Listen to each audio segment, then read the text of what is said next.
Oke, terima kasih sudah di-record. Oke, teman-teman, hari ini kita mau ngobrolin tentang SEO spesialis di hari yang indah ini dengan dar-dar-dornya perkembangan dunia AI ya teman-teman. Tapi ternyata ada yang bisa bikin tetap stunning SEO spesialis ini. Ini salah satu narasumber yang bisa tetap terlihat glowing ya. Oke, saya akan share beberapa hal sebelumnya saya akan memperkenalkan diri. Hari ini saya Rahma yang akan menemani teman-teman 90 menit ke depan ngobrol-ngobrol tentang SEO spesialis. Oke, sebelum itu boleh spill-spill teman-teman dari mana ajakah yang hadir hari ini? Adakah yang dari Jogja? Halo Kak Yuni dari Sidoarjo ya? Siap. Sehat Kak Yuni? Ada Kak Ririn? Sehat ya, Alhamdulillah. Kak Muri Harum. Kak Sintia sehat. Kak Muri Harum dari Tangsel, baiklah. Ada yang dari Bogor, Kak Rika, Kak Ita Jakarta, Padang, Masya Allah. Dari mana-mana ya. Oke, siap teman-teman. Sebelum kita mulai, saya akan eh, spill-spill sedikit. Ada beberapa hal yang akan saya share sehubungan dengan peraturan sehingga harapannya nanti teman-teman bisa eh, mengikuti webinar kali ini dengan kondusif ya teman-teman. Oke. Pertama, eh, bagi yang tidak ada halangan silakan menyalakan kamera selama sesi berlangsung. Kemudian gunakan virtual background seperti yang saya gunakan. Kemudian yang ketiga, rename akun Zoom-nya. Contohnya nama underscore profesi underscore domisili ya formatnya. Contohnya Rahma underscore VA underscore Jogja gitu. Untuk yang keempat, mic dalam keadaan mute sehingga tidak mengganggu pada saat pemaparan. Kemudian gunakan raise hand untuk kalau ingin bertanya. Kemudian yang keenam, jaga etika dalam chat. Gunakan kolom chat dengan bijak, hindari spam, sara, dan topik di luar materi. Untuk yang nomor 7, hadir tepat waktu. Terima kasih teman-teman yang sudah hadir hari ini. Kemudian yang kedelapan, dilarang merekam atau menyebarluaskan materi video dan informasi dari acara ini. Tidak boleh direkam, tidak boleh disebarluaskan, apalagi tanpa izin panitia, J. Untuk yang kesembilan, jaga kenyamanan bersama teman-teman. Jadi pastikan berada di tempat yang nyaman sehingga bisa kondusif mengikuti acara dengan fokus. Kemudian ikuti acara ini sampai selesai. Kenapa sih? Biar bisa ngasih insight teman-teman. Insight teman-teman tuh penting banget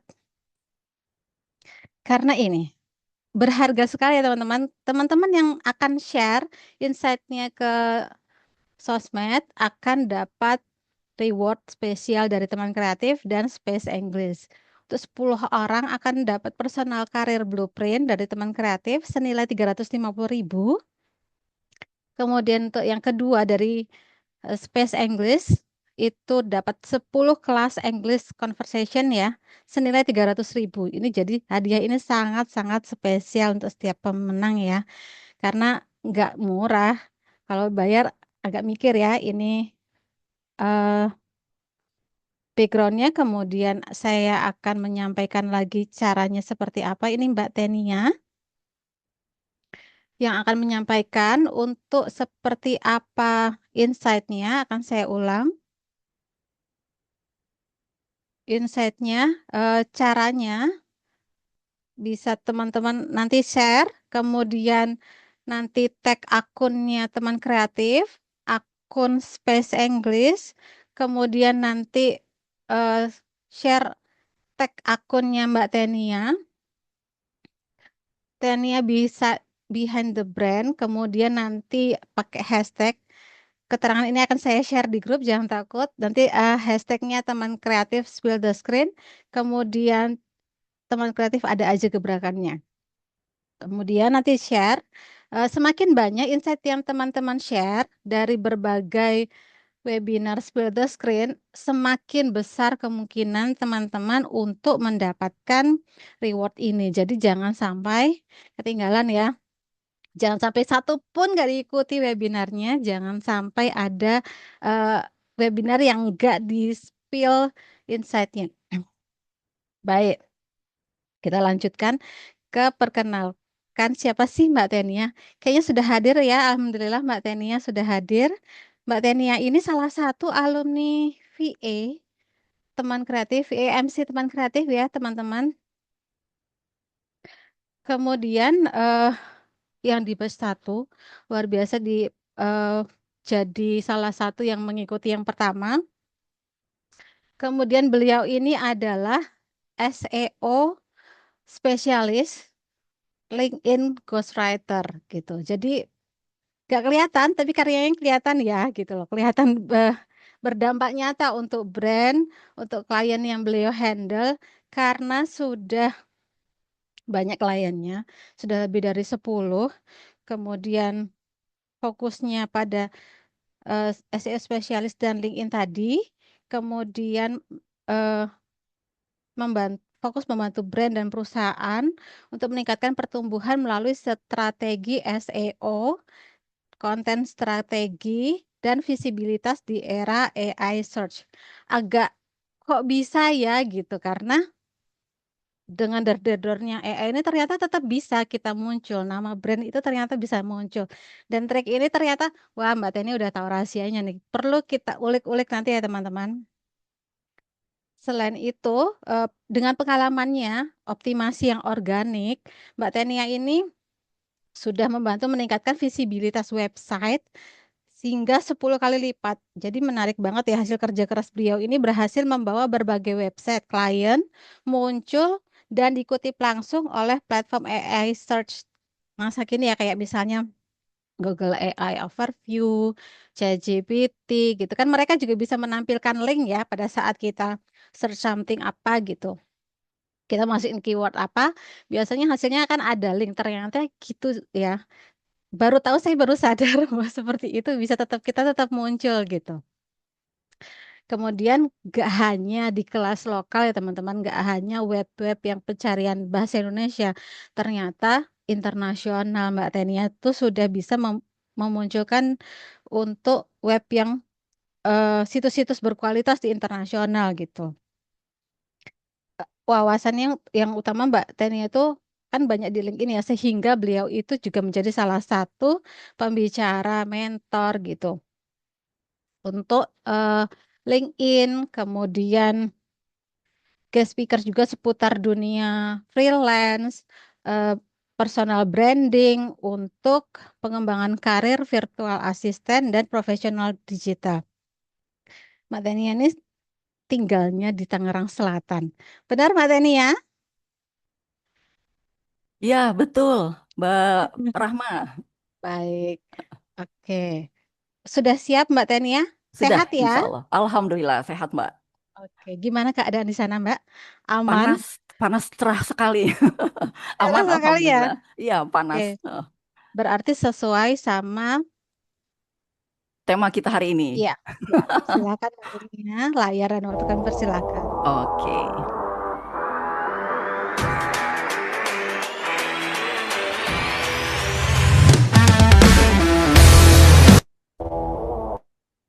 Baik. Silakan Mbak Tania. Ya, oke.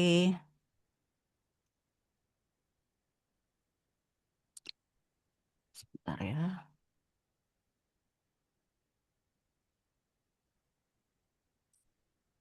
Apa sudah terlihat, teman-teman? Layar saya? Aman Mbak? Aman ya? Oke. Bismillahirrahmanirrahim. Assalamualaikum. Selamat siang, teman-teman semua.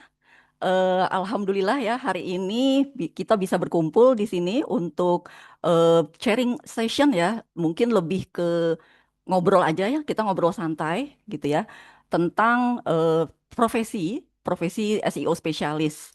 Nah, sebelum kita masuk, apakah ada yang saya mau tanya dulu nih, apa ada yang udah pernah dengar apa itu SEO spesialis? Boleh tolong di chat ya di kolom komentar. Apa ada yang baru denger? Ya apa sih gitu ya? Atau ada yang a- baru mau tahu? Kayaknya pernah dengar tapi nggak tahu lebih. Oh, oke Mbak Sarah sudah tahu ya. Oke Mbak Muri, saya baru mau tahu. Ada lagi mungkin teman-teman oke, mengintegrasikan website kita agar terbaca AI. Oke, terima kasih yang sudah bantu jawab. Atau di sini ada juga yang mungkin udah punya profesi sebagai SEO spesialis, sudah berprofesi sebagai SEO spesialis. Adakah?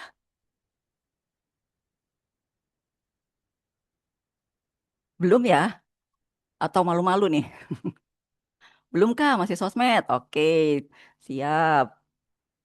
Oke, oke. Sebelumnya ya, sebelum kita mulai masuk ke inti dari slide hari ini, izinkan saya untuk memperkenalkan diri, perjalanan saya menuju SEO spesialis. Ya.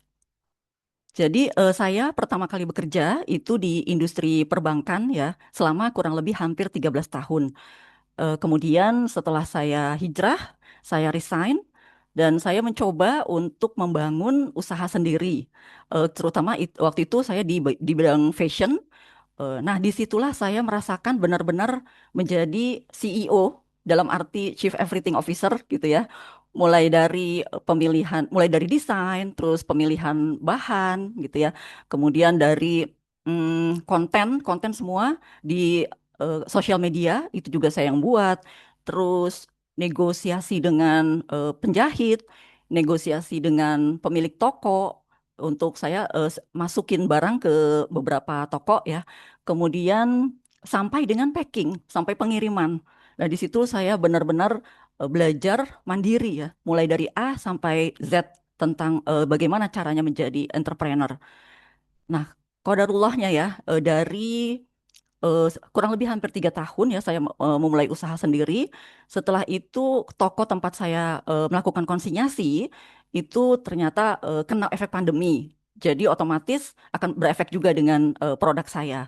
Nah, akhirnya setelah itu saya memutuskan untuk belajar hal yang mengenai dunia digital karena saya melihat pada saat itu dengan apa situasi pandemi ya seperti ini semuanya kan beralih ke online gitu. Jadi saya berpikir berarti akan ada banyak kesempatan-kesempatan untuk berkarir di bidang dunia digital.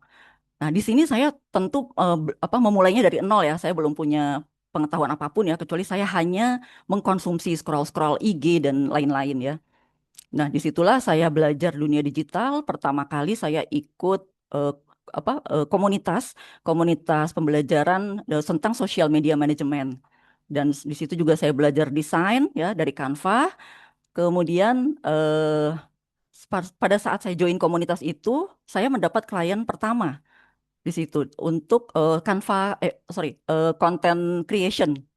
Dan kemudian saya juga pernah mengerjakan lead gen ya dari komunitas tersebut gitu. Nah, kemudian pada akhir tahun 2023 itu saya melihat Instagramnya founder teman kreatif ya Mbak Diah itu sedang membuka internship virtual assistant.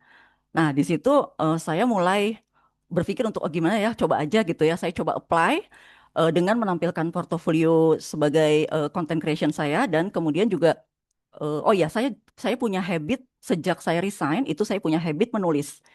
Awalnya memang sebagai stress release ya. Jadi untuk membiasakan menulis apa yang ada dalam pikiran saya dan sampai akhirnya nggak terasa itu bisa menghasilkan 4 buah buku antologi. Nah, disitulah dengan bermodalkan itu ya, saya apply internship virtual assistant dan alhamdulillahnya diterima. Ya, jadi saya handle klien untuk konten FB ya, untuk menulis di FB-nya klien begitu. Dan setelah itu dari akhir 2023 itu kemudian saya aktif untuk membantu beberapa proyeknya teman kreatif. Sampai akhirnya saya bisa punya klien untuk menjadi LinkedIn ghostwriter. Nah, memang dari semua platform sosmed ya, saya memang lebih tertarik kepada LinkedIn gitu dan sesuai dengan mungkin karakter saya gitu ya. Nah, di situ dari sejak saya handle klien LinkedIn itu, saya melihat banyak suka siluran di feed saya itu ya. Ada link pakar-pakar SEO gitu ya, untuk internasional ataupun di nasional gitu ya. Nah, di situ saya mulai kepo nih. Apa sih itu SEO? Kok kayaknya seru ya gitu. Sampai akhirnya memang saya sudah punya keinginan juga ya untuk bisa mengasah skill ya untuk bisa gimana caranya biar skill menulis saya ini lebih spesifik begitu. Nah, di akhir tahun 2024 saya memutuskan untuk ikut eh, bootcamp ya dari salah satu senior senior SEO di Indonesia. Nah, setelah saya dalami ya alhamdulillah ya memang agak pusing tapi ternyata memang saya menemukan ya di situ ada passion baru saya gitu ya.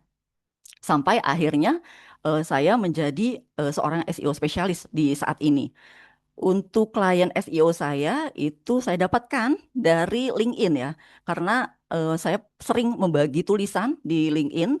Nah, kebetulan waktu itu ada eh, teman SMA saya rupanya, dia dia melihat komen saya di LinkedIn-nya seseorang gitu ya, apa selebgramnya LinkedIn.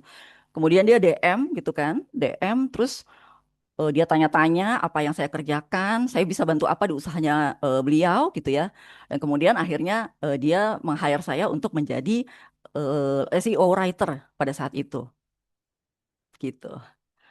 Oke, kemudian mungkin ada pertanyaan ya, kenapa sih saya memilih SEO gitu ya? Dari semua niche-nya virtual assistant, kenapa sih harus SEO? Kenapa sih nggak copywriting aja gitu kan? Kan sama-sama nulis gitu ya.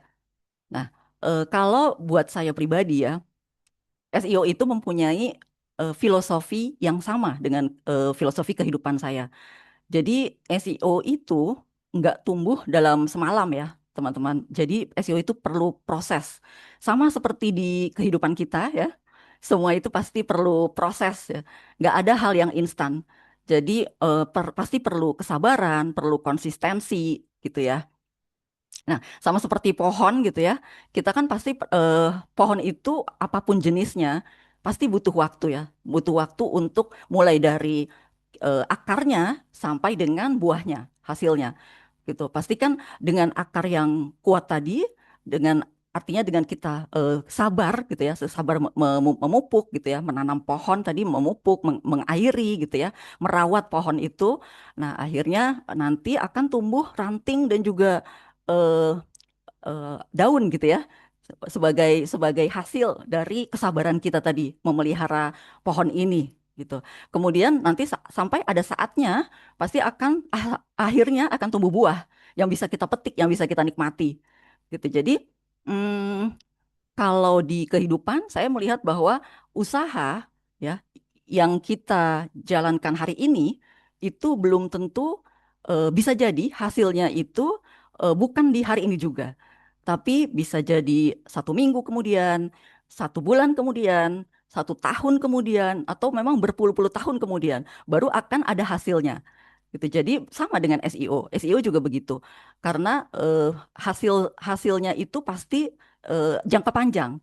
Tidak ada hasil SEO yang jangka pendek gitu. Semuanya perlu proses. Oke, next ya. Nah, sekarang kita ke trust building versi saya ya. Mungkin ini saya sekedar cerita sedikit ya bahwa saat ini ada klien saya yang saya handle itu sebelumnya pernah punya pengalaman yang kurang mengenakan gitu ya, yang kurang mengenakan dari VA sebelumnya.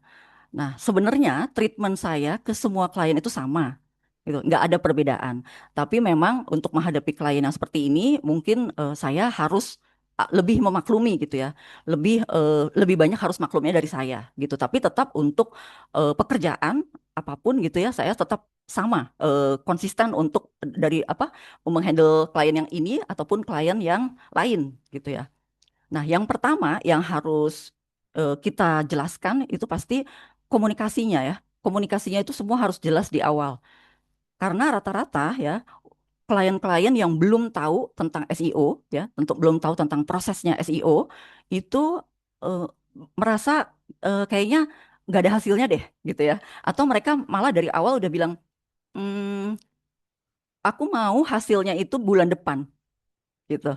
Nah, kita tidak bisa menjanjikan hasil cepat ya. Sebagai seorang SEO spesialis itu tidak bisa menjanjikan hasil cepat. Karena SEO itu adalah ya hasil investasi jangka panjang gitu. Jadi memang kita yang harus mengedukasi klien ya, tentu saja dengan kata-kata yang baik ya dan yang jelas gitu ya. Pilihan kata-kata yang bisa dimengerti oleh mereka gitu ya, yang belum memahami seperti apa prosesnya SEO di belakang layarnya gitu ya. Oke, kemudian kita juga harus sorry, sebentar. Kita juga tidak boleh baper ya. Mungkin bukan mungkin ya, rata-rata saya rasa semua klien itu pasti sibuk, sibuk luar biasa. Ya makanya itu sebabnya mereka hire kita gitu ya. Karena pasti sibuk dan tidak punya waktu gitu. Jadi bisa aja ya mereka baca chat dari kita tapi nggak dibalas gitu. Bahkan bahkan untuk emot aja nggak ada gitu. Jadi benar-benar cuma dibaca aja tok gitu. Nah, sebaiknya kita ya udah, kita santai aja gitu ya. Jadi kita fokus aja sama apa yang bisa kita kendalikan.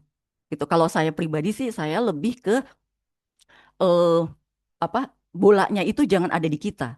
Bolanya itu biar ada di klien gitu. Dan kita otomatis untuk seperti ini ya, untuk hal-hal seperti ini yang komunikasinya by chat gitu ya atau by email gitu ya. Nah, ini harus kita dokumentasikan.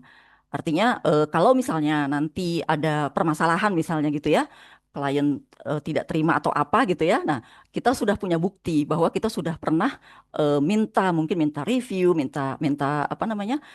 Minta pendapat atau seperti apa yang dibutuhkan dari klien tapi kliennya belum respon gitu ya.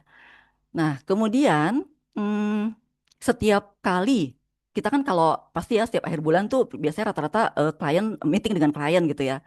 Nah, kalau untuk di pekerjaan SEO ini, biasanya itu pada saat meeting akhir bulan ya, itu pasti ada kalau saya misalnya action action plan apa ada technical issue gitu ya, ada juga action plan gitu.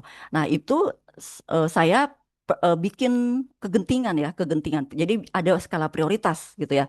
Yang paling urgent untuk dibenerin tuh yang mana gitu. Karena kalau untuk di SEO itu memang semua pasti urgent ya, tapi ada nggak semua harus diperbaiki di satu satu waktu gitu ya. Karena jadi kita di situ akan menjelaskan bahwa kalau misalnya isu A tidak dibetulin dengan segera gitu ya, tidak diperbaiki dengan segera, itu efeknya akan A, B, C, D, E gitu. Kemudian kalau isu B itu yang mungkin yang prioritasnya mungkin lebih middle gitu ya. Nah ini kalau nggak diperbaiki nanti efeknya A, B, C, D, E gitu. Jadi dan begitu juga untuk yang low gitu ya, low low apa namanya prioritas yang low itu juga efeknya akan seperti ini. Itu semua kita jelaskan. Ya tentu dengan kalimat yang gampang dimengerti sama klien ya. Karena kadang-kadang kalau terlalu teknik juga klien nggak paham gitu ya.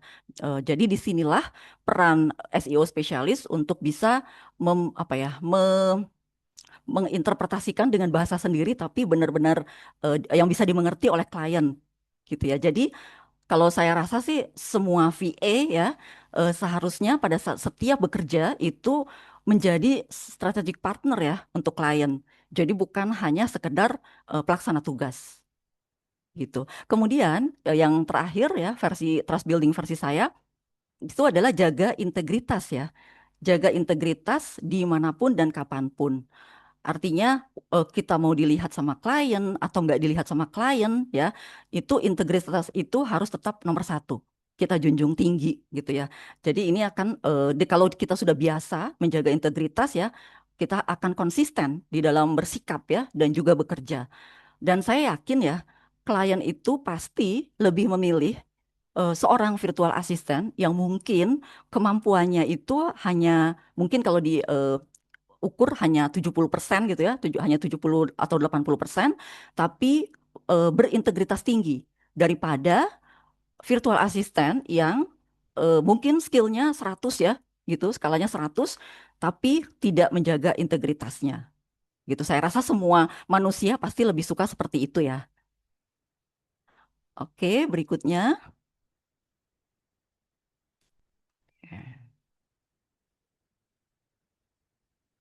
Nah, dari tadi tuh kita udah ngomongin SEO, SEO terus gitu ya. Sebenarnya apa sih itu yang namanya SEO gitu ya? Nah, definisi SEO itu sendiri ya, ini singkatannya adalah Search Engine Optimization gitu. Apa sih maksudnya? Yaitu proses mengoptimalkan situs website ya.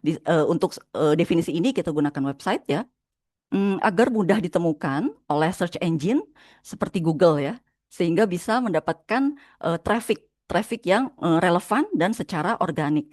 Nah, mungkin teman-teman juga tahu ada yang namanya SEM ya, Search Engine Marketing gitu. Jadi itu bedanya antara SEM dengan SEO. Kalau SEM ya itu artinya gimana caranya supaya bisa dapat hasil yang lebih cepat gitu ya dengan memasang Google Ads ya, dengan memasang iklan. Begitu. Jadi, tapi kan itu harus berbayar ya. Ada apa namanya investasi yang harus kita keluarkan lebih dulu supaya bisa mendapatkan hasil. Dan itu pun belum tentu mendapatkan hasil yang kita inginkan gitu ya. Masih ada gamblingnya gitu ya. Nah, kalau untuk SEO itu sendiri, ini adalah sebenarnya apa lebih sifatnya tuh lebih gratis ya. Tapi hasilnya itu memang tidak bisa cepat. Semuanya harus secara organik gitu ya. Tapi ini bisa dijadikan sebagai alat kita untuk mendapatkan cuan gitu ya, mendapatkan cuan, membantu klien untuk mendapatkan cuan secara 24 24 jam ya, selama pokoknya setiap hari ya. Setiap hari ini akan berjalan terus gitu. Nggak perlu kita ada durasi waktunya gitu, enggak. Tapi memang setiap hari SEO ini akan bekerja untuk kita gitu. Nah, untuk pilar utama ya, SEO itu nggak cuma satu hal ya, tapi terdiri dari 4 pilar utama. Nah, apa aja sih pilar utamanya?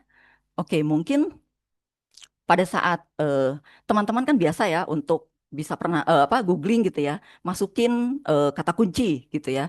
Pada saat di Google di googling itu atau sekarang di AI-ing ya, bisa di LLM langsung, itu kan memasukkan kata kunci sampai nanti ada jawaban, cerut gitu ya, A B C D E gitu.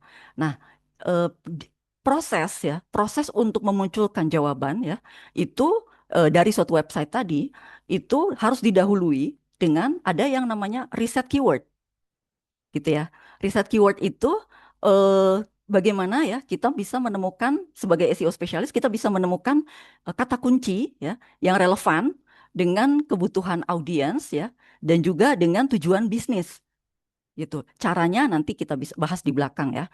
Nah, ini kemudian setelah kita mendapatkan keyword ya, kata kuncinya apa, belum selesai, tapi kita masukkan kata kunci tersebut ke dalam konten ya, ke dalam konten yang akan kita publish gitu ya.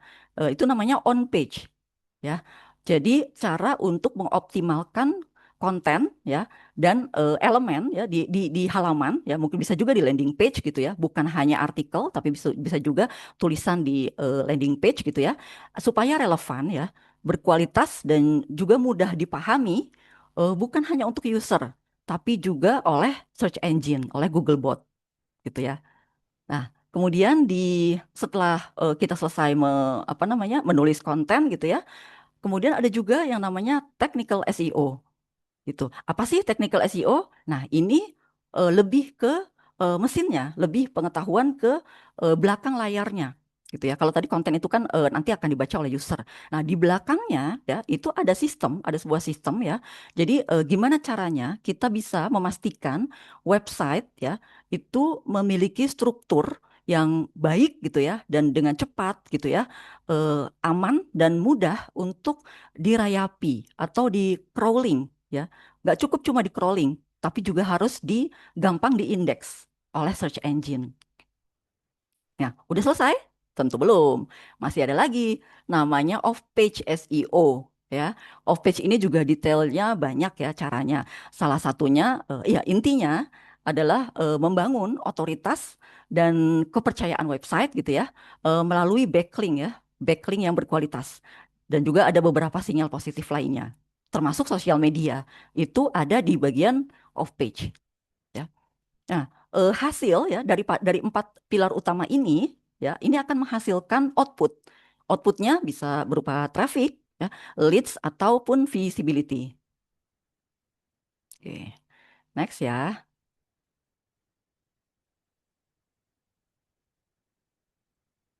Oke, dari tadi kan yang kita bahas itu website ya, gitu. Nah, sebenarnya ya SEO itu luas. Ini bukan hanya blog ya, bukan hanya artikel, nggak hanya terbatas artikel. Nah, SEO itu hadir ya dalam banyak bentuk. Itu untuk menjawab berbagai tujuan bisnis gitu. Jadi ada beberapa macam ya, ada beberapa macam SEO. Salah satunya ya, yang pertama ada yang namanya lokal SEO gitu. Mungkin teman-teman ada yang pernah dengar ya, lokal SEO itu Google My Business, kalau sekarang jadi Google Business Profile ya, GBP. Nah, itu gimana caranya ya mengoptimalkan bisnis lokal supaya mudah ditemukan di pencarian area tertentu gitu. Jadi pada saat misalnya kita cari ya, kita googling eh, kafe kafe di Depok yang nyaman gitu ya untuk yang mungkin apa ya, ada musolanya dengan range makanan harga 20.000 sampai 50.000. Nah, itu nanti di daerah Depok tadi kan. Nah, nanti itu kan sudah ada terdiri dari berbagai kata kunci gitu ya. Nah, nanti kalau klien kita menggunakan toko ya, toko offline, itu nanti kalau sudah teroptimasi lokal SEO-nya itu bisa dijadikan, bisa muncul, bisa jadi jawaban untuk pertanyaan user gitu. Nah, ini strateginya berbeda ya daripada yang lain. Nah, kemudian ada juga yang mungkin teman-teman udah pernah dengar juga, ada e-commerce SEO ya. Artinya gimana caranya mengoptimalkan toko online, kalau tadi offline ya, kalau sekarang online, toko online untuk meningkatkan visibility ya, traffic dan juga penjualan dari toko online kita. Ya, ini biasanya ada di marketplace-marketplace ya.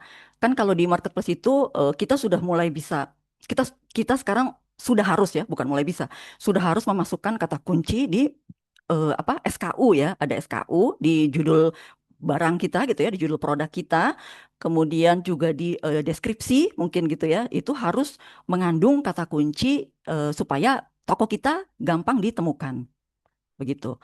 Nah, kemudian yang ketiga ada SEO untuk situs berita atau media online. Ini gimana caranya mengoptimalkan website berita ya supaya konten yang dihasilkan itu cepat terindeks. Karena kan walaupun ya Google menemukan konten kita ya, tapi belum tentu langsung gampang diindeks gitu ya. eh, Mungkin Google punya pertimbangan gitu ya, kenapa ini nggak langsung diindeks begitu ditemukan di website kita. Nah, itu balik lagi dengan keputusannya Google tadi ya. Nah, kalau untuk situs berita ya atau media online, itu SEO spesialisnya lebih berpikir ke bagaimana strategi ya, strategi untuk bisa mengoptimalkan apa, websitenya supaya konten-konten yang dipublish itu cepat ke indeks dalam hitungan detik, itu langsung ke indeks gitu. Nah, itu juga strateginya berbeda lagi ya. Kemudian ada juga nih yang namanya programmatic SEO ya. Maksudnya apa sih gitu ya? Jadi kita menggunakan otomatisasi ya dan skala besar karena ini halaman websitenya itu ada, sorry, halaman link URL-nya itu ada ribuan gitu ya. Jadi kan misalnya ya contohnya hmm, apa, rumah123.com ya, pest houses gitu ya, yang jualan rumah itu, atau ada juga Glints lowongan pekerjaan. Nah, itu kan biasanya mereka ini menggunakan banyak halaman ya, karena kan pekerjaan mungkin sama finance manager misalnya gitu, tapi ada yang di Jakarta Selatan yang dicari, ada yang di Jakarta Barat, misalnya ada yang di mana di daerah Jawa mungkin gitu, per kabupaten gitu ya, per kota. Nah, itu kan link URL-nya kan akan berbeda-beda. Dan satu lagi, di SEO itu sangat-sangat tidak diperbolehkan yang namanya canonical gitu ya. Canonical itu artinya duplikat, duplikat konten. gitu. Jadi itu sebabnya untuk programatik SEO ya itu harus ada strategi tersendiri supaya Google itu nggak menganggap konten kita ini canonical gitu ya. Supaya semua ribuan halaman ini semuanya ter apa semuanya terindeks gitu sesuai dengan kebutuhan yang di apa kebutuhan user gitu. Oke, sekarang di App Store Optimization ya, atau ASO. Nah, ini teman-teman atau di Play Store ya, sama juga App Store atau Play Store. Ini gimana caranya ya mengoptimalkan aplikasi di App Store supaya mudah ditemukan ya, di-download, diunduh ya, dan digunakan oleh user. Ini kan kalau teman-teman cari gitu ya di Play Store misalnya apa ya aplikasi ini apa bahasa Inggris misalnya gitu ya kan pasti kan pada saat kita enter gitu ya klik itu kan banyak tuh ada beberapa yang muncul gitu kan nah itu itu yang namanya ASO gimana supaya apa aplikasi developernya ini bisa ada di atas gitu ya supaya bisa diunduh dan digunakan oke ditemukan oleh user gitu. Nah, mungkin eh, yang belum ada ya tadi ya seperti saya sempat sebutkan itu ada sosial media ya. Sosial media sekarang kalau nggak salah sejak tahun lalu ya itu perlu juga mengaplikasikan SEO ya, terutama kata kunci tadi ya. Karena apa? Karena sekarang Google itu bukan hanya website yang dimunculkan gitu ya, tapi juga eh, apa platform media sosial juga bisa ikut dimunculkan gitu. Next. Nah, ini mungkin ya alasan teman-teman ya ada di sini gitu ya. Kenapa sih pengen tahu gitu ya? Kenapa sih SEO spesialis tuh makin dilirik gitu ya di era AI? Nah, padahal kan kita tahu ya AI itu tuh canggih banget gitu ya. Produksi konten dia bisa gitu kan ya. Tapi kenapa masih butuh SEO spesialis gitu ya? Nah, mungkin teman-teman juga ada yang pernah baca mungkin ya, ada mitos gitu di LinkedIn atau di Threads gitu bahwa SEO itu udah mati gitu ya. Lucunya sebenarnya SEO is dead itu tuh udah lama banget gitu. Jadi dari beberapa dekade sebelum ini pun udah dibilang SEO is dead, SEO is dead gitu ya. Tapi ternyata sampai detik ini gitu ya, itu nggak mati-mati gitu SEO-nya itu gitu. Kenapa AI ini bisa menggantikan SEO ya jadi penyebab SEO itu mati gitu karena memang konten bisa karena memang AI bisa memproduksi konten ya, bisa memproduksi konten secara massal, secara langsung gitu ya dalam waktu mungkin 20 detik gitu ya. Tiba-tiba langsung jadi tuh artikel gitu ya. Mungkin bisa 10 gitu, bisa 15 gitu langsung produksi sekali sekali enter gitu, sekali klik gitu ya. Nah, tapi ya artikel yang diproduksi oleh AI itu memang banyak, tapi itu nggak berkualitas gitu karena AI itu kan pinternya kan karena memang dari manusia ya jadi hanya ngambil rujukan dari comot dari website sini comot dari website situ gitu ya terus dijadiin satu gitu kan sama apa sama AI dirancang dirapikan sama dia supaya seolah-olah itu nyambung gitu kan ya padahal ya belum tentu itu nyambung belum tentu itu relevan sama kebutuhan user gitu jadi Google melihat ya konten-konten yang dibuat oleh AI saja ya itu sulit dipercaya dan juga bisa jadi itu tidak relevan ya dengan kebutuhan user. Nah, yang terjadi ya bukan SEO is dead, tapi SEO is evolving. Jadi SEO itu hanya berevolusi ya, teman-teman. Jadi justru pada masa AI sekarang ini ya, SEO spesialis ini yang paham AI ya, itu justru akan semakin dibutuhkan gitu karena ya Google ini punya punya standar ya, punya standar untuk menilai suatu konten itu berkualitas atau enggak, itu ada yang namanya EEAT ya. Mungkin ada teman-teman yang pernah dengar juga ya. Eh, yang pertama ya itu experience ya. Google itu sangat memperhatikan siapa sih yang nulis konten ini gitu ya. Siapa sih yang ada di belakang konten ini gitu. Jadi itu sangat perlu sekali apakah si penulis konten itu memang ahli ya gitu, memang bisa menulis diakui gitu ya keahliannya pengalamannya tadi untuk menulis konten di niche industri itu gitu. Nah, yang kedua ya itu adalah expertise ya. Expertise, keahlian ya. Itu sama ya. Kalau dengan si penulis kontennya itu diketahui sama Google tadi eh, memang mempunyai keahlian yang sesuai dengan apa yang dia tulis ya, otomatis websitenya itu juga akan dipercaya oleh Google. Nah, makanya itu sebabnya setiap website ya itu harus ada page ya yang namanya About Us. Itu harus, itu wajib. Karena apa? Supaya Google bisa tahu, bisa baca ini siapa sih yang punya website ini, siapa sih yang bisa nulis ini. Eh, Coba bayangin aja kalau misalnya Halodoc ya, website Halodoc itu yang nulis mungkin mungkin siapa? Bukan bukan dokter lah gitu ya. Mungkin seseorang ya di luar kesehatan gitu ya, di luar industri kesehatan. Nah, itu kan pasti akan dipertanyakan gitu. Ini tulisannya bener nggak gitu? Akurat nggak ini dengan dengan realitanya gitu ya. Karena pasti kan Google itu intinya adalah Google mau memberikan konten yang akurat, yang bisa dipercaya oleh usernya gitu. Jadi sebelum Google tampilkan gitu ya website kita tadi untuk sebagai jawaban dari pertanyaan user, jadi pasti Google memastikan dulu, oh ini oke nih, ini about us-nya ya bisa diketahui bahwa orang di balik layarnya ini, di balik websitenya ini adalah orang yang ahli di bidangnya gitu. Kemudian ada juga sorry, kalau untuk A ini autoritativeness ya, artinya otoritas. Ya, ini mirip-mirip lah. Jadi websitenya ini apakah mempunyai otoritas ya di bidangnya. Semakin dikenal ya oleh user, semakin banyak yang mencari gitu ya. Nah, otomatis Google akan makin suka nih sama website kita dan pasti akan lebih gampang diindeks dan lebih gampang juga untuk dijadikan sebagai rujukan. Kemudian yang terakhir ada T itu trustworthiness, kepercayaan ya.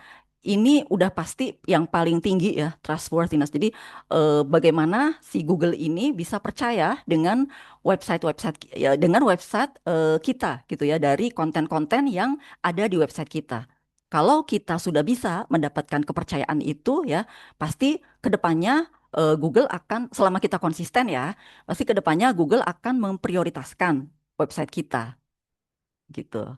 Kemudian pasti ya intinya semua kolaborasi antara AI dengan manusia ya ini tuh memang hasilnya pasti akan powerful karena selama apa manusia dan AI ini bukan kompetisi ya jatuhnya ya. Ini adalah kolaborasi gitu ya. Oke, sekarang kita ke alasan ya, alasan eh, kenapa SEO spesialis tadi yang paham AI tadi itu tetap bertahan ya, tetap dicari di era sekarang. Ya, yang pertama itu tadi yang seperti tadi saya sudah jelaskan, AI itu bisa memproduksi tulisan ya dalam 20 detik. Cepat banget ya, nggak cuma satu tulisan bisa sampai 10, 15, 20 tergantung kita ya dalam satu kali klik.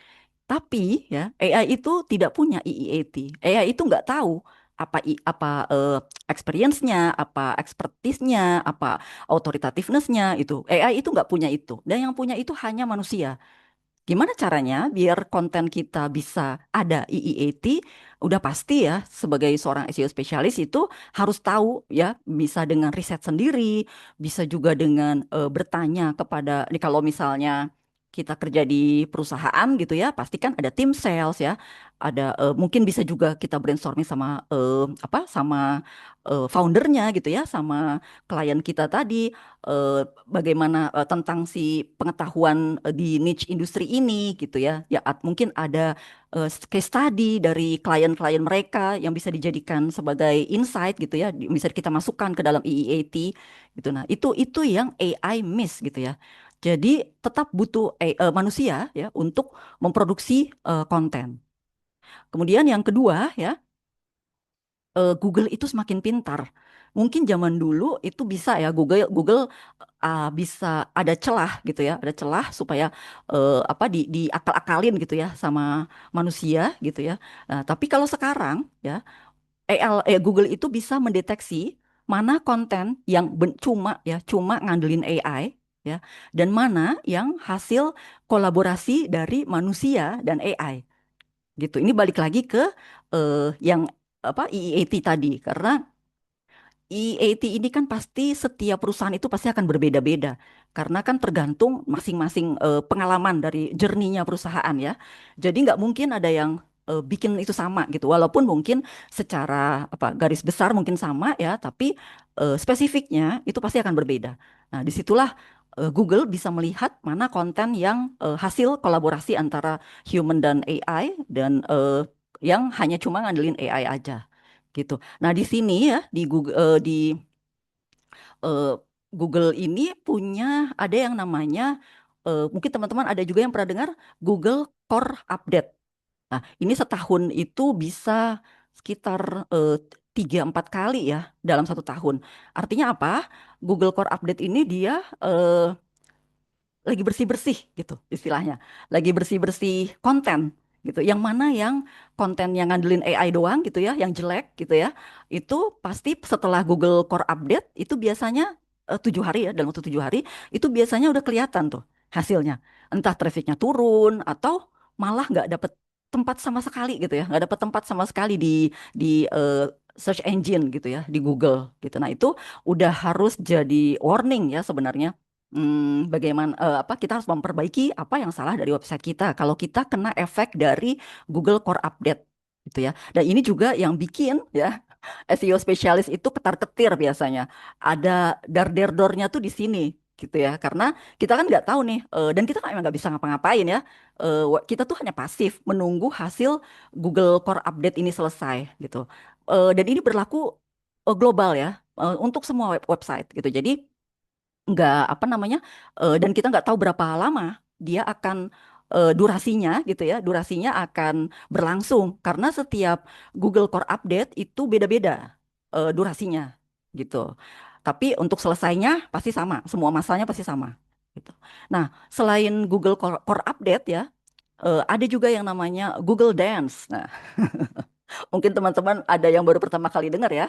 Ada yang namanya Google Dance ya. Itu maksudnya ya adalah eh bukan Google joget-joget bukan ya. Nah, jadi eh, biasanya ini tes ya. Tes dari Google untuk website yang baru gitu ya. Jadi kelihatan dari gimana caranya kita tahu ya website kita ini, website klien kita ini lagi kena Google Dance gitu ya. Nah, kita bisa pantau ya, kita bisa lihat di apa di Google Search Console gitu ya.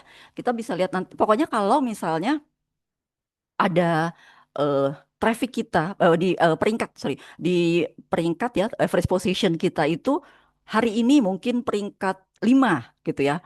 Kemudian besoknya itu tiba-tiba peringkatnya 60 gitu. Terus besoknya lagi naik nih lumayan peringkat 31 misalnya.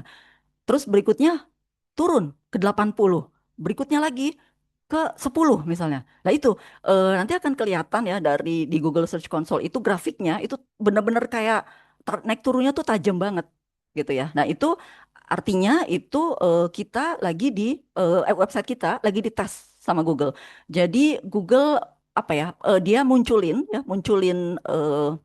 apa namanya artikel kita konten kita ya dia munculin terus kemudian dilihat nih ada nggak respon gitu ya respon dari user gitu ya dari kebutuhan user user nih positif atau negatif nih sama eh, apa artikel kita ini dengan konten kita ini kalau misalnya hasilnya negatif ya setelah itu baru setelah masa Google Dance itu selesai nah baru akan kelihatan tuh oh rupanya kita tuh masih di masih di average position yang di misalnya di level 20-an gitu ya nah itu memang kebetulan saya juga pernah ngalamin ya untuk website saya websitenya klien saya handle bulan September kemudian di bulan November ya bulan November 2025 pertengahan ya pertengahan November itu tanggal belas-belasan ya sampai dengan bulan Desember itu tajam banget ya naik turunnya itu ya alhamdulillahnya ya saya sudah tahu bahwa ini ciri-ciri dari Google Dance tadi gitu ya jadi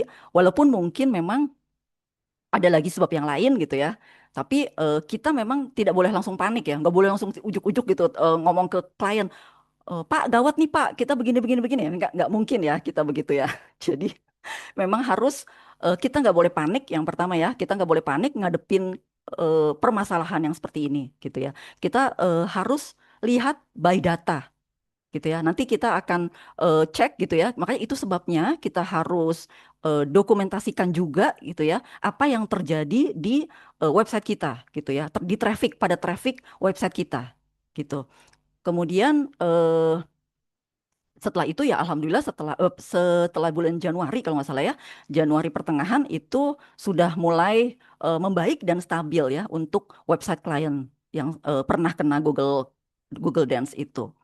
Oke, nah alasan yang ketiga ya, kenapa SEO spesialis yang paham AI itu masih dibutuhkan ya, karena bisnis itu butuh human insight ya, dan butuh pemahaman yang mendalam tentang audiens.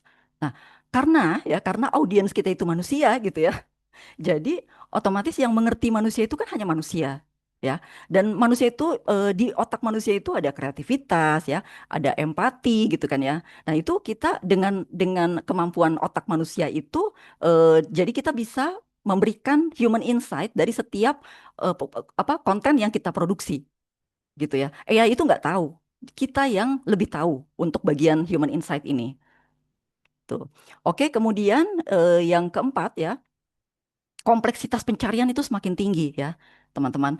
Mungkin ada juga ya teman-teman yang kalau kalau nyari ya, kalau AI overview udah tahu ya, begitu kita search kan, googling itu kan biasanya muncul tuh AI overview gitu ya. Nah itu ada jawaban langsung gitu kan dari Google-nya. Nah bisa juga voice search. Ini udah ada yang pernah eh, coba mungkin ya. Jadi kita pakai suara aja gitu ya, bertanya kepada Google tadi.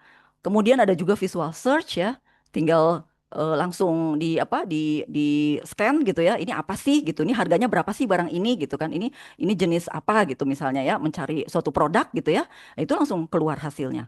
Nah, dan juga user intent yang lebih rumit. Untuk zaman dulu itu kan ya, kalau user mau cari sesuatu ya, itu cuma tinggal klik aja kata kunci. Misalnya jual sepatu basket murah gitu. Nah, kalau sekarang kan enggak ya. Ya itu tadi seperti yang saya contohin ya, kan ada kalau kita mau cari, apalagi sekarang kan bisa nggak apa namanya, udah bisa ngobrol ya sama AI. Jadi pasti mungkin di situ kita ada curhat-curhatnya dikit gitu ya. Saya mau mencari kafe misalnya di daerah Kalideres misalnya yang eh, apa kids friendly misalnya gitu ya. Nah itu kan pasti lebih panjang ya.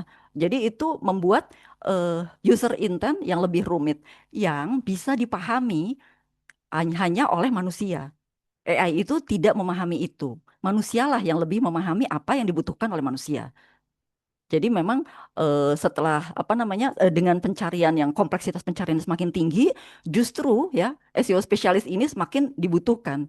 Manusia ini semakin dibutuhkan untuk bisa mentranslate itu ya dan mengajarkannya ke AI. Kemudian yang terakhir ya, yang kelima ini ada strategi dan interpretasi data. Nah, kita manfaatkan AI untuk faktor kecepatan ya, kecepatan dia memproses data gitu ya, mengolah data, summarizing data ya, itu aja yang kita manfaatkan gitu. Tapi manusialah ya yang akan dari data-data tersebut ya, manusialah yang akan menganalisa ya dan kemudian mengubahnya menjadi keputusan bisnis. Dan ini memang udah butuh human insight dan juga strategi dari manusia gitu. Udah semakin jelas ya teman-teman, kenapa SEO spesialis itu justru akan semakin dibutuhkan di era sekarang. Oke, next ya. Sekarang kita bahas soal dari tadi kan kita bahasnya SEO ya. Ada juga teman-teman mungkin pernah tahu yang namanya AEO ya, pernah dengar ya. AEO ada juga sekarang GEO ya. Oke, kalau AEO, kalau SEO tadi kan Search Engine Optimization ya. Jadi gimana caranya supaya ya kita bisa mengoptimasi konten kita itu supaya muncul di Google Search ya. Jadi itu lebih ke user action. Jadi user nyari ya, masukin keyword gitu ya. Nanti kemudian muncul sendiri tuh hasilnya. Nah, Bentuknya zaman dulu itu link ya, sebelum ada AI overview ya, itu bentuknya link. Ada 10 link gitu ya. Nah, itu user dibebaskan ya, kita bebas mau klik yang mana, kita mau masuk ke website yang mana gitu ya. Nah, itu zaman SEO tradisional mungkin ya bisa dibilang. Nah, sekarang ya ada yang namanya AEO ya, Answer Engine Optimization ya. Gimana caranya kita mau optimasi ya agar konten kita itu bisa muncul sebagai jawaban langsung di Google Search di AI Overview ya. AEO ini erat kaitannya dengan AIO ya, ini hasilnya di AI Overview. Jadi biasanya kan teman-teman kan kalau misalnya menulis kata kunci itu kan ada langsung berikut adalah jawaban langsung dari pertanyaan Anda. Nah, langsung tuh gitu kan. Nah, tapi ada rujukan website kan ya di apa di bawahnya atau di sampingnya ya, itu ada rujukan website sumber dari mana AI bisa mendapatkan jawaban tersebut. Jadi memang AI itu ngambil beberapa sumber ya yang kemudian dijadikan satu rangkuman gitu ya supaya kita bisa enak bacanya gitu ya. Nah, itu lebih ke user experience gitu ya. Jadi user mendapatkan jawaban langsung tanpa harus nggak perlu ngeklik. Nah, inilah challenge-nya ya, challenge-nya untuk SEO spesialis zaman sekarang ya. Karena apa? Karena untuk kan di website itu kan ada traffic namanya CTR ya, click through rate. Jadi berapa banyak ya yang user yang memang benar-benar mengklik yang benar-benar masuk ke dalam website kita gitu ya. Nah, karena di AI overview itu user sudah mendapatkan semua jawabannya ya. Jadi kayaknya mereka malas banget gitu ya ngapain lagi masuk ke dalam websitenya gitu ya. Kalau memang semuanya sudah jelas ada di situ gitu. Jadi, nah ini yang bikin salah satu sebab yang bikin CTR kita jadi drop gitu ya. Nah ini mungkin kalau teman-teman yang punya profesi yang sama ya, mungkin biasanya bisa ini suka dapat pertanyaan khusus dari klien ataupun justru bisa setelah kita edukasi klien, klien bisa mengerti gitu ya. Tergantung jenis kliennya ya. Oke. Kemudian ada yang sekarang namanya yang terbaru ya, ini GEO, Generative Engine Optimization. Itu gimana caranya kita mengoptimasi konten kita ya supaya dijadikan rujukan oleh AI ya di mesin pencari, di mesin di LLM ya, di apa large language model gitu ya, bisa di ChatGPT, bisa di apa namanya, bisa di Perplexity, di semua LLM ya, AI LLM. Nah, ini hasilnya ya, ini biasanya ada di AI mode. Kalau teman-teman perhatiin ya, mungkin kalau kita sekarang googling tuh di apa googling itu begitu masukin kata kunci, setelah itu mungkin kita masih punya pertanyaan gitu ya. Terus kita tinggal ketik aja lagi. Nah, itu udah langsung ada yang jawab ya. Si Gemini tadi langsung ngejawab dengan format AI mode-nya dia. Jadi kita bisa ngobrol juga ya. Jadi nggak perlu apa namanya? Jadi bisa ininya percakapan kita tuh jadi panjang gitu ya. Nggak seperti nggak langsung ke website gitu, nggak langsung klik di website, tapi pastinya semua LLM ini ya, semua data yang ditampilkan dari AI ini ini pasti diambil dari website-website yang dijadikan rujukan tadi. Nah, jadi ini lebih zaman sekarang ya, lebih ke AI experience ya, di mana AI itu merangkum informasi ya dan juga mencantumkan sumber tujuan. Jadi website ya yang yang belum memprioritaskan untuk masuk GEO ini ya, ini akan kehilangan kesempatan di masa depan untuk menang dibanding kompetitor yang lain. Karena eh, dengan kita bisa muncul ya di jawaban GEO tadi dijadikan rujukan ya, dijadikan disitasi oleh AI model tadi ya. Nah, itu berarti kan akan terpercaya ya, akan terpercaya baik oleh user ataupun oleh AI gitu ya, dijadikan rujukan tadi, dan hasilnya pasti website kita trafficnya bagus gitu ya. Ya ujung-ujungnya pasti leads dan juga revenue gitu ya. Nah, jadi kita bisa simpulkan ya, apapun evolusinya ya, apapun jenis nanti mungkin mungkin saat ini di 2026 ini masih di GEO ya. Tapi mungkin nanti ke depannya ada lagi mungkin apa entahlah gitu ya, yang lebih canggih lagi ya. Karena kan AI ini kalau ngikutin perkembangan AI ya, kayaknya dalam waktu seminggu itu pasti ada aja door-nya gitu ya, gongnya tuh pasti ada aja. Jadi mereka tiba-tiba nanti bisa bisa ini, bisa itu, bisa ini, bisa itu yang sesuatu yang mungkin tidak kita pikirkan pada saat ini. Nah, cuma apapun nanti bentuknya ya, apapun nanti judulnya, itu semua akan balik ke SEO, fundamental SEO yang baik gitu ya. Jadi ujung-ujungnya SEO lagi gitu. Jadi makanya tidak tepat mitos yang bilang kalau SEO itu mati gitu ya. Jadi memang SEO itu hanya berevolusi. Nah, bentuknya saat ini adalah AEO dan GEO. Gimana? Udah mulai pusing belum teman-teman? Oke, semoga nggak ngantuk ya dengerin saya cerita. Nah, Kakak, se- semangat Kak. bagus. Oke, kita lanjut ya ke eh, sekarang gini, apa aja sih ya yang dikerjain sama SEO spesialis itu ya? Eh, Sebenarnya banyak ya teman-teman. Mulai curhat. Oke, jadi ini kurang lebih ya, kurang lebih hmm, pekerjaan yang dikerjakan oleh SEO, oleh seorang SEO spesialis. Ya, tanggung jawab utamanya ya, pasti untuk mendorong performa website. Ya, yang pertama ya, ini yang saya lakukan sebelum mulai handle klien baru, itu kita ada yang namanya audit website ya. Audit website tuh apa aja sih, ngapain aja sih gitu ya. Kita bisa lihat performance-nya website ini. Mulai dari kecepatannya ataupun dari link mungkin ada kanonikalnya gitu ya, ada isu kanonikalnya, ada ada isu eh, ada isu H1-nya atau H2-nya itu missing gitu ya. Jadi itu bisa kelihatan semua setelah kita audit. Nah, ini penting untuk menentukan strategi berikutnya. Nah, yang saya pakai ya di luar sana banyak ya tools ya untuk mengaudit website. Ya, salah satunya ada Screaming Frog ya, ada Sitebulb ya, dan juga untuk ngecek kecepatan itu ada PageSpeed Insight ya. Nah, ini tapi kalau saya pribadi saya pakainya Screaming Frog. Oke. Nah, kemudian setelah kita audit kan kita udah ketemu tuh ya masalahnya ada di mana aja gitu ya. Terus strateginya tuh apa ke depannya untuk bisa menjadikan website klien kita ini bisa apa namanya bisa ditemukan gitu ya, bisa berhasil SEO-nya. Nah, bisa langsung kita ke riset keyword ya. Riset keyword ataupun sebenarnya bisa juga kompetitor ya, riset kompetitor.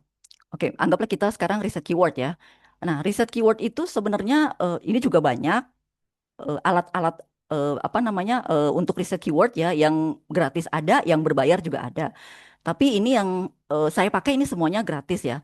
Ini bisa ada yang namanya PAA. Mungkin teman-teman pernah dengar ya, people also ask ya, di Google Search itu ada biasanya setelah jawaban ya.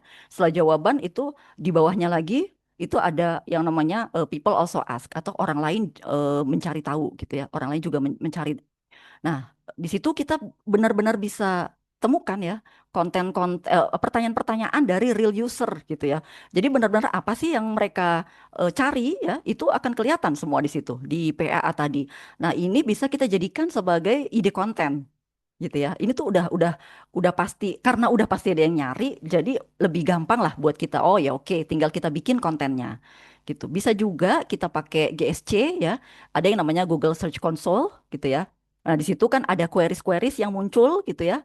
Nah, itu artinya apalagi di situ ada kelihatan impressionnya berapa, eh, kliknya berapa. Berarti kita bisa kita bisa tahu gitu ya berapa banyak orang yang cari untuk kata kunci tersebut gitu ya. Tinggal kita masukin itu, kita bikin kontennya.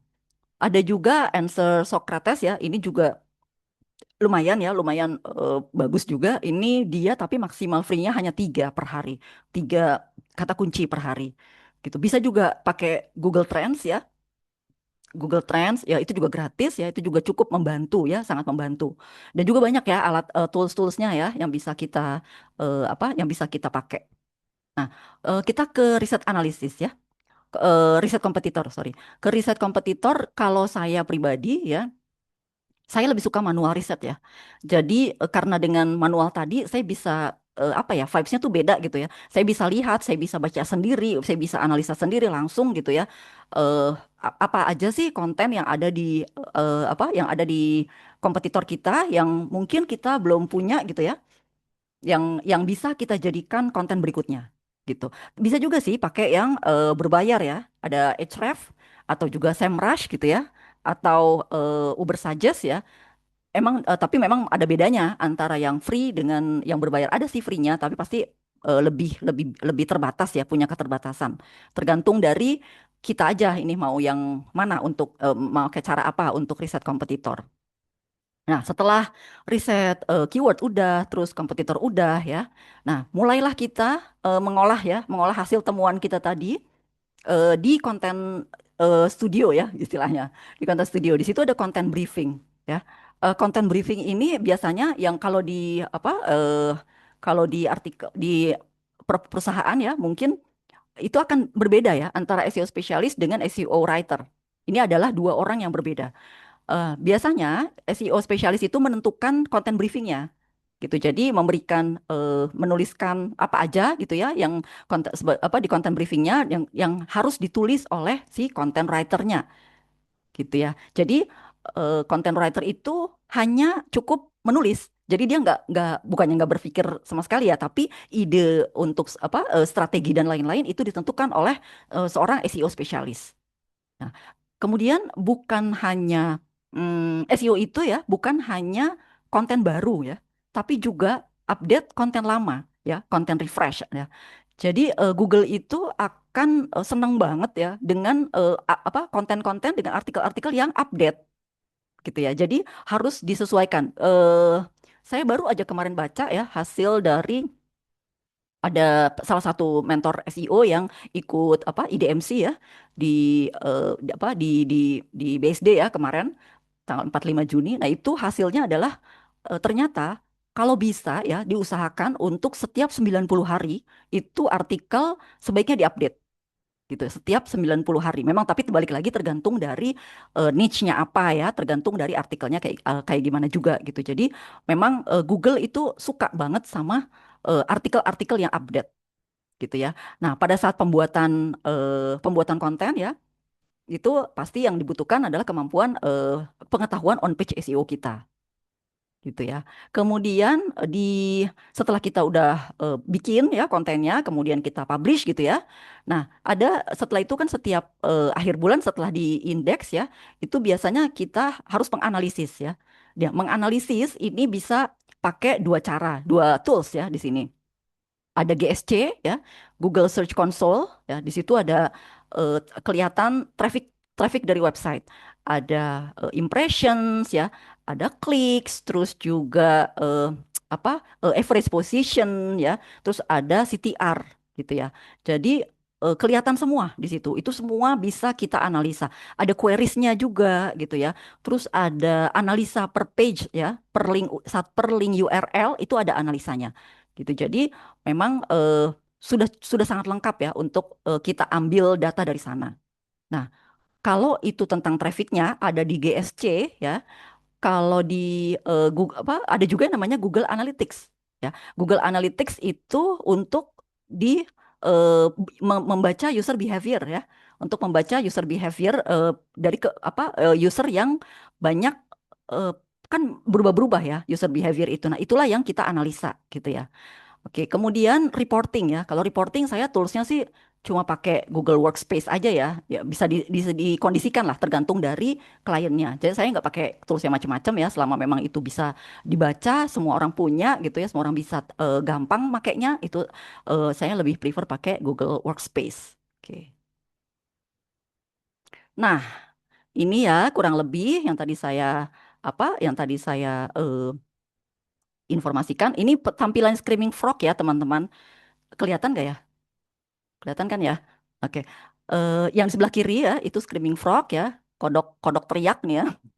Ini dia ada tuh, ada apa namanya isunya gitu ya. Kelihatan high gitu kan prioritasnya gitu kan. Ada yang merah, ada yang kuning, ada yang warning gitu ya. Nah, itu semua akan muncul setelah dia crawling itu akan muncul link-link URL yang ada di suatu website. Dan itu dia maksimal 500 link URL per bulan. gitu. Ini udah lebih dari cukup sih kalau buat saya ya. Nah, kemudian ini PAA ya, contoh untuk mencari yang tadi gratis tadi ya, toolsnya itu People Also Ask ya, bentuknya seperti itu. Nah, ini kan udah pasti jelas tuh kan, apa itu virtual assistant? Nah, People Also Ask-nya banyak ya pertanyaan yang pernah diketikkan ya, ada orang yang ngetik gitu ya, mencari tahu tentang apa itu virtual assistant. Nah, kemudian di performance analysis ya, saya pakai toolsnya cukup dari Google Worksheet aja ya, bisa terbentuk bisa tracking progress ya, bisa baca data ya. Dan dari sini nanti kita bisa analisa dan bikin action plan gitu untuk bikin strategi bulan berikutnya.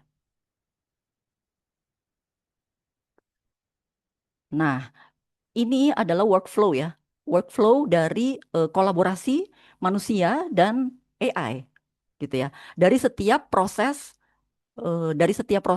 SEO-nya yang sudah kita jalankan tadi, yang sudah kita jelaskan tadi di belakang, ya untuk konten research ya, konten research dan planning, manusia ya menentukan strateginya apa, ya, manusia menentukan strateginya. Nah, kemudian AI itu akan memberikan ide cepatnya, dia akan memberikan ide-idenya ya.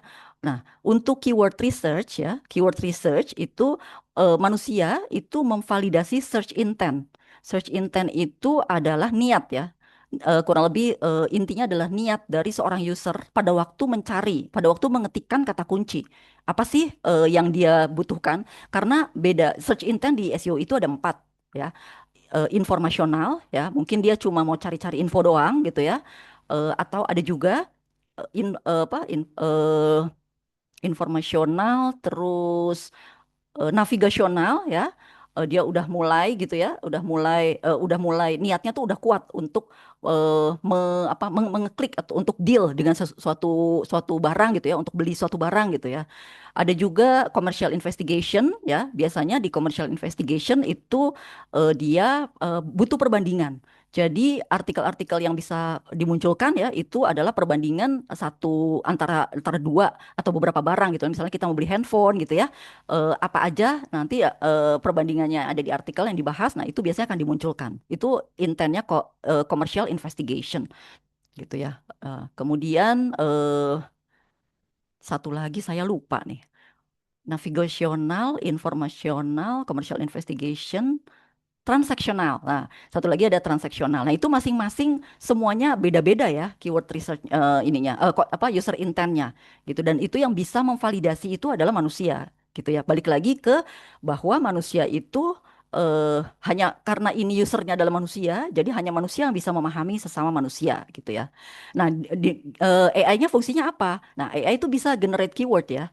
Walaupun keyword juga bisa kita cari sendiri ya, seperti tadi yang sudah kita jelaskan di slide sebelumnya. Nah, itu bisa juga kita minta untuk AI membantu untuk generate keywords-nya.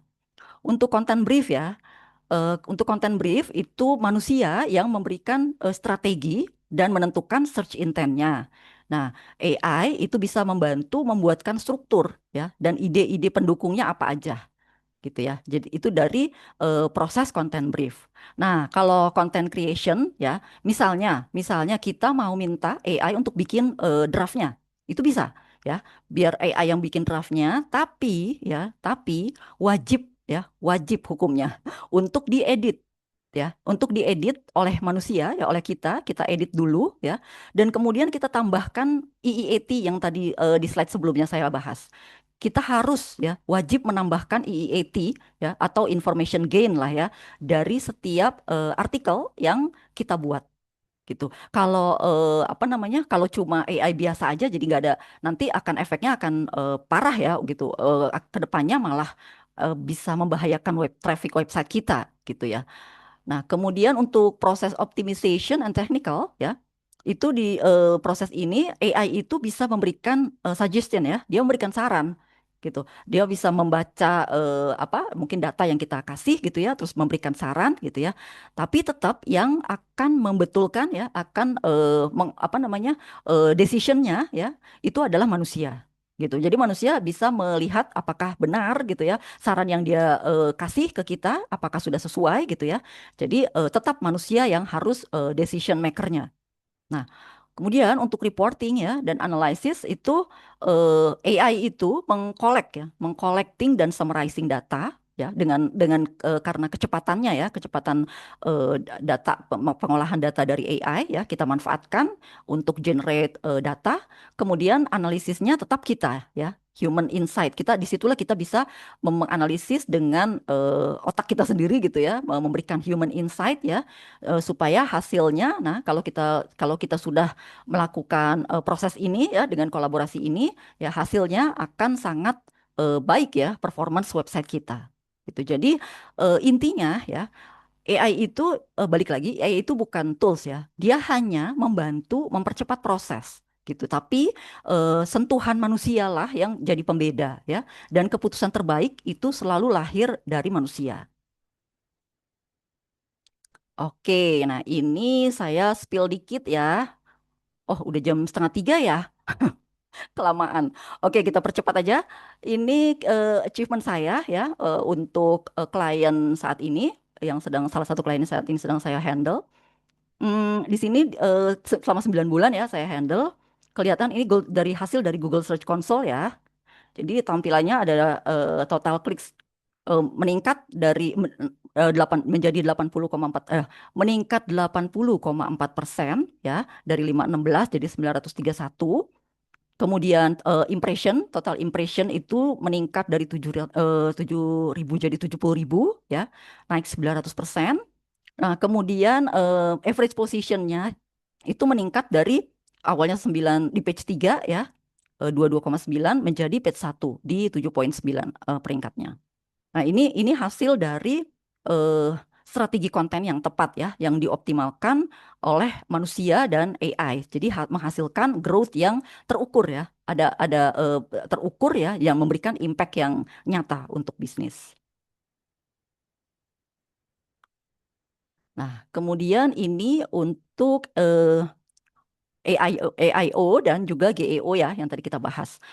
Ini untuk satu konten ya, alhamdulillah ini dari satu konten klien saya ini bisa muncul di semua tempat gitu ya. Dari Google Search gitu ya untuk apa namanya ada kelihatan tuh ada apa namanya muncul website klien saya gitu ya. Kemudian ada di page satu juga ya, konten saya muncul di halaman satu gitu. Nah, terus muncul juga di AI overview ya, dirujuk gitu ya. Jadi salah satu sumber yang jadi salah satu sumber untuk jawaban langsung dari AI. Nah, kemudian alhamdulillah juga ternyata sudah dikutip ya di Perplexity, ada di ChatGPT, ada semua juga masih mengacunya ke eh, di satu artikel gitu, di satu konten gitu ya. Jadi hasil dari SEO yang baik ya itu bisa ditemukan di mana-mana gitu ya. Dimaksimalkan visibilitasnya. Ada di Google Search gitu ya, ada di ranking di page one di Google-nya, kemudian di AI overview ya, kemudian dikutip juga di LLM-nya.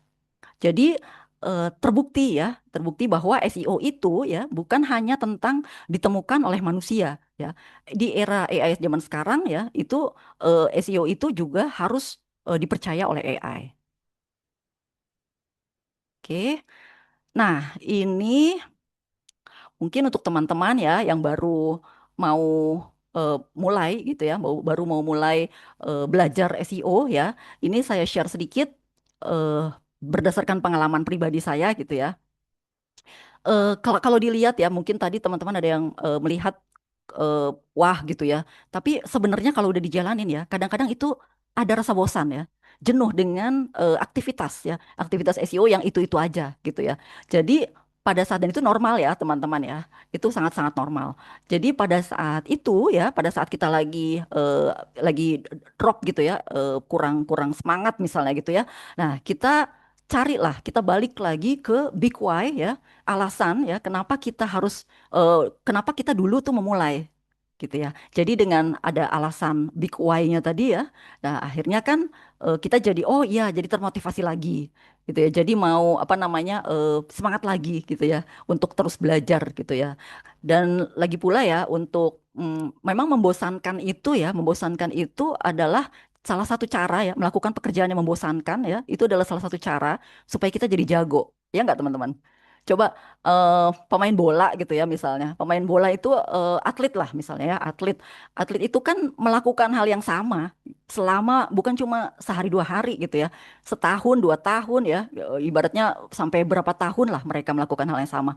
Akhirnya mereka jadi pemenang kan, akhirnya diakui gitu ya. Keahliannya tuh diakui gitu ya. Nah, itu sama seperti itu kalimat-kalimat cerita-cerita seperti itu yang bikin saya secara pribadi juga oh ya udah ini adalah proses belajar ya, rutinitas itu adalah juga suatu proses, ya udah kita jalanin aja lagi gitu ya. Kita cari cara lagi gimana caranya supaya kita bisa termotivasi ya. Kita lihat alasan dibalik keinginan kita waktu itu untuk menjadi seorang SEO spesialis gitu ya. Kemudian nah ini untuk teman-teman yang tadi baru mau belajar SEO mungkin ya, di luar sana itu banyak eh, praktisi SEO tapi yang menjalankan SEO black hat ya. Mungkin ada yang baru dengar mungkin ya. Jadi SEO itu ada yang white hat ya, ada juga yang black hat gitu ya.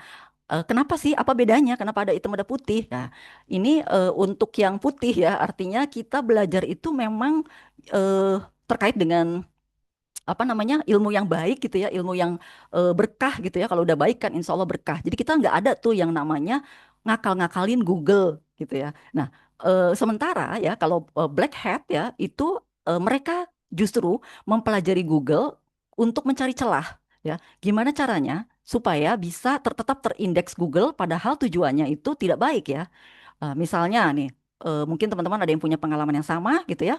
Saya pernah mendengar cerita ya, ada salah seorang kerabat itu pada waktu dia mencari suatu website gitu ya, dia ada kebutuhan yang urgent banget, dia harus mencari sesuatu gitu ya, dan akhirnya dia temukan waktu dia googling ya, dia temukan satu link ya, kemudian dia klik. Kemudian dia bayar gitu ya sesuai dengan yang ada di website ya, ada apa nomor rekening ya gitu ya yang sesuai yang ada di website. Nah, dia pikir itu udah benar gitu ya. Tapi ternyata pada saat ini terkait dengan jasa dengan pesawat ya. Ternyata nggak terdaftar namanya gitu ya. Padahal itu kerugiannya sampai ratusan juta ya. Nah, itu dia nah celah itu yang dijadikan si apa pelaku-pelaku black hat tadi itu ya.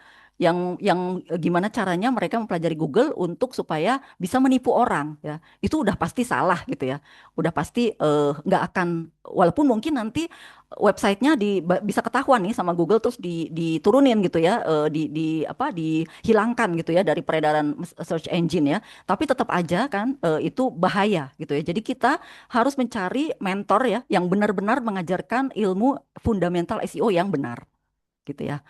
Nah, kemudian yang berikutnya ya, kita harus selalu ya menjadikan user first ya. Karena kita itu apapun yang terjadi dengan Google ya, dengan algoritma Google ya, selama kita bisa fokus kita adalah untuk user ya, untuk pengguna, untuk bermanfaat buat user ya, itu ya udah kita cukup cukup aja di situ gitu. Pasti nanti akan sustainable gitu ya, pasti akan jalannya pun akan walaupun tidak gampang ya, tapi pasti jalannya akan benar gitu ya, menuju ke arah yang benar ya. Jadi kita nggak tergantung dengan algoritma Google ya. Kita on the track aja gitu. Kita benar-benar fokusnya sebagai pengguna gitu ya, sebagai memberikan manfaat untuk user gitu. Nah, kemudian untuk berikutnya ya, dunia itu kan berubah ya. Teknologi pun berubah ya. Pasti teknologi itu cepat ya. Sesuatu yang tidak kita pikirkan saat ini mungkin terrealisasi beberapa tahun ke depan gitu ya. Jadi kalau untuk yang sudah punya achievement ya, jangan puas dengan achievement yang kita sudah miliki saat ini. Karena itu akan menghalangi kita untuk terus bertumbuh gitu ya. Jadi kita harus terus belajar gitu ya. Dan apalagi untuk SEO ya, mungkin di semua niche yang lain juga sama. Tapi kalau untuk di SEO ini tuh pergerakannya banyak sekali ya. Update-nya tuh terlalu sering gitu ya. Dan ilmu yang di-share pun banyak sekali gitu ya. Jadi nggak apa namanya, kalau kita stop belajar ya, kita akan ketinggalan. Kita nggak, kalau kita stop membaca bahkan ya, stop membaca, stop mencari tahu, dan kita hanya melakukan apa yang kita udah tahu aja gitu ya, tanpa mengupgrade ilmu kita. Nah, itu udah pasti akan ketinggalan Dan kita nggak akan bertumbuh gitu ya. Dan ini mungkin bisa dipraktekin untuk di semua hal gitu ya, bukan hanya di SEO aja. Nah, yang terakhir ya, teman-teman, setelah kita mungkin udah teman-teman setelah belajar gitu ya, terus udah tahu ada ilmunya apa gitu ya. Nah, mulai aja dulu ya, mulai mencari klien SEO gitu ya. Nah, setelah itu sepanjang perjalanan baru kita sempurnakan. Jadi yang lebih cepat memulai ya biasanya itu akan dapat kesempatan yang lebih baik, yang lebih cepat ya, yang lebih cepat, yang lebih apa namanya lebih lebih lebih baik lah gitu ya daripada kompetitor lainnya, daripada teman-teman yang mungkin masih mikir-mikir dulu gitu ya. Jadi kita sempurnakan sambil jalan karena memang yang namanya mentor SEO pun gitu ya, namanya praktisi SEO yang sudah berpengalaman beberapa tahun ya, itu juga sama mereka juga sampai saat ini, sampai detik ini belajar lagi gitu ya. Jadi belum sempurna juga. Karena di setiap bisnis, apa industri bisnis ya, walaupun industrinya sama, tapi cara SEO-nya mungkin bisa berbeda gitu. Jadi memang nggak ada yang sama persis ya, semua untuk semua jenis SEO. Tergantung dari masing-masing industri, tergantung dari perusahaan juga ya, tergantung semuanya banyak faktor gitu ya. Jadi jangan nunggu sempurna baru cari klien SEO. Oke. Oke, terima kasih banyak ya. Kita sudah ada di akhir slide. Alhamdulillah. Saya berharap ya pertemuan kita hari ini ya bisa berlanjut, bisa kita terhubung ya. Let's connect ya dan lanjutkan conversation kita hari ini. Bisa klik bisa DM saya di LinkedIn di Tenia Novalia dan juga atau di threads ya di Tenia Behind the Brand ataupun di WhatsApp ya. Ada di WhatsApp grup ya. Oke, semoga bermanfaat. Saya kembalikan ke Mbak Rahma. Silakan Mbak Rahma. Makasih Mbak Tania. Hari ini aku happy banget. Materinya daging banget dan ngasih aku harapan. Hmm, Karena kemarin udah insecure, udah semuanya tergantikan sama AI. Ternyata enggak ya. Kita masih ada celah buat kita masuk karena manusianya masih ada nih, gitu ya. ya. Terus Oh, kemudian ada lagi nih yang tak garis bawahi. Ternyata kita tuh harus punya skill spesifik biar kita mm-mm. punya pembeda. Kemudian nggak apa-apa kalau belum ahli, lanjut aja jalan, disempurnakan kemudian ya Mbak Tenia Ya, ya. ya Tidak ada betul. waktu yang sempurna untuk mulai ya. Sekarang aja Ya, deh. iya, iya betul sekali Mbak. Baik, baik, baik. Ini waktunya memang sudah habis Mbak Tenia, Iya, tapi iya. memang pertanyaannya banyak sekali, Heeh. gitu. Jadinya bolehkah dijawab satu aja kali ya? Ini Iya. tadi ada yang tanya, sebentar, sebentar, tak pilihkan. Gimana tantangan SEO menjadi peluang pada paradok SEO? Bagaimana membangun perkembangan SEO di tengah peluang dan tantangannya? Seperti diceritakan keberlanjutan balance algoritma terhadap paradigma SEO sendiri. Jelaskan pergerakan yang harus dihadapi. Dikit aja ya, Mbak. Tapi pertanyaannya Oke. panjang. Baiklah satu. Eh, Mas Nanang ini ya berarti ya. Iya, Mas Nanang benar. boleh boleh Silakan. dijelaskan by apa nih? Langsung aja nggak Mas? Open ya, Mike, ya, Mas, silakan. Masih adakah?